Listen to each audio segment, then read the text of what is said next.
Video शुरू करने से पहले तमाम आने वाले नाजरीन और सामाईन से गुजारिश है कि चैनल को सब्सक्राइब कर दें और बेल आइकन पर क्लिक कर दें ताकि आपको बर वक्त नोटिफिकेशन मौसूल हो सके। और हाँ, इस वीडियो को लाइक करना और शेयर करना ना भूलिएगा। तो पहले चैप्टर को समझने के बाद हम बढ़ते हैं अगले चैप्टर की तरफ, जो कि है अटैक बाय स्ट्रैटेजी, यानी कि एक स्ट्रैटेजी बनाकर अटैक करना। हर जंग जीतना आला ज़र्फ़ी की अलामत नहीं है। कमाल उस वक्त आता है जब आप बगैर लड़े दुश्मन को शिकस्त देते हैं, और ऐसा करने से पहले अपने दुश्मन को अच्छी तरह जानना बहुत ज़रूरी है।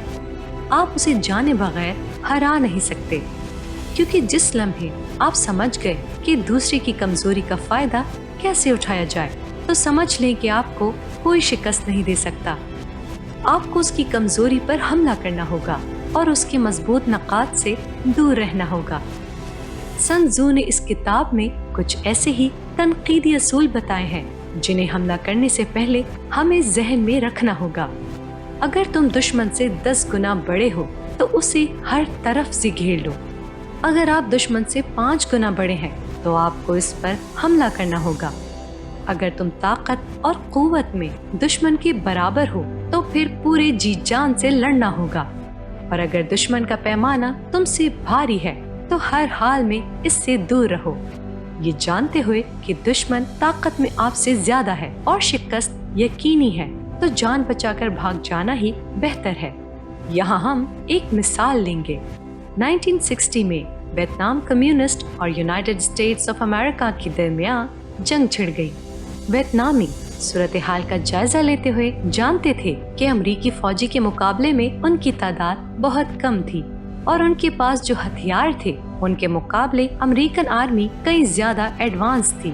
वियतनामी ये भी जानते थे कि अमेरिका से बराह रास्त लड़ना मौत को दावत देने की मुतरादिफ है, इसीलिए उन्होंने हिट एंड रन की हिकमत अमली अपनाने का फैसला किया। हिट एंड रन हिकमत अमली एक ऐसी हिकमत अमली है जिसमें छुपकर दुश्मन पर छोटे हमले किए जाते हैं, और इससे पहले कि दुश्मन जवाबी कार्रवाई करता, हमला आवर दोबारा छुप जाता है। अब जबकि वियतनामी अपनी सरजमीन से वाकिफ थे, वो एक ज़ेरे ज़मीन इलाका बनाने में कामयाब हो गए थे, जिसे वो अमरीकियों के लिए फरार और माले गनीमत के जाल बनाने के लिए इस्तेमाल करते थे। ज़ेरे ज़मीन इलाके की वजह से वियतनामी किसी भी बम हमले से वाज़ेह तौर पर बच जाते, जिसमें उनका कम से कम एक आदमी हलाक हो जाता। हिट एंड रन के हुर्बे ने अमरीकियों को मौसर तरीके से कमजोर कर दिया। इनका भरपूर फायदा उठाते हुए वियतनामियों ने उन पर हमला किया। ये अमरीकी तारीख में पहली ऐसी जंग थी जिसमें उन अमरीकियों को मुंह की खानी पड़ी थी। सन त्ज़ू के तस्वर को बेहतर तौर पर समझने के लिए हम यहाँ 5 असूल बता रहे हैं जो आपकी फतह की जमानत दे सकते हैं। इसलिए ये जानना बहुत जरूरी है कि कब लड़ना है और कब नहीं लड़ना। इस तमाम मालूमात के साथ आपकी जीत यकीनी है। वियतनामी जानते थे कि वो आमने सामने जंग में अमरीकियों को हरा नहीं सकते, इसलिए उन्होंने अपने दिमाग से लड़ा और ऐसा हरबा तलाश किया जिसने काम किया। दूसरी बात ये है कि वो जानता था कि अपनी फौज को कब और कहां तैनात करना है। तीसरा ये कि फौज के अंदर इत्तेहाद होना चाहिए। वियतनामी लोग ये जंग कभी नहीं जीत सकते थे अगर उनमें इत्तेहाद ना होता। उनकी हिकमत अमली बाहिमी एतमाद पर हम आहंगी पर मबनी थी। शायद यही एक बड़ी वजह थी जिसकी वजह से वो अपने दुश्मन अमेरिका को शिकस्त देने में कामयाब हो गया। चौथी बात, किसी भी सरप्राइज के लिए तैयार रहें। अमेरिकी फौज की शिकस्त की एक बड़ी वजह ये थी कि शायद वो हद से ज्यादा एतमाद में आ गए थे। उन्हें लगा कि वो आसानी से वियतनामियों को शिकस्त दे देंगे।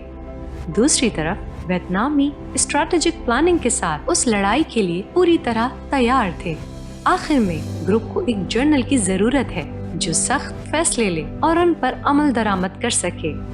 जैसा कि सन त्ज़ू ने इस किताब के आगाज में कहा था, एक बार जब आप जर्नल की तकरीर कर लेते हैं तो उसके बाद तमाम फैसले लेना और फौजी हालात को कंट्रोल करने की जिम्मेदारी उनके कंधों पर आ जाती है। फिर कोई बादशाह भी उसके हुक्म की खिलाफ वर्जी नहीं कर सकता, क्योंकि जब जंग की बात आती है تو صرف ایک جریدہ ہی ماہر ہوتا ہے۔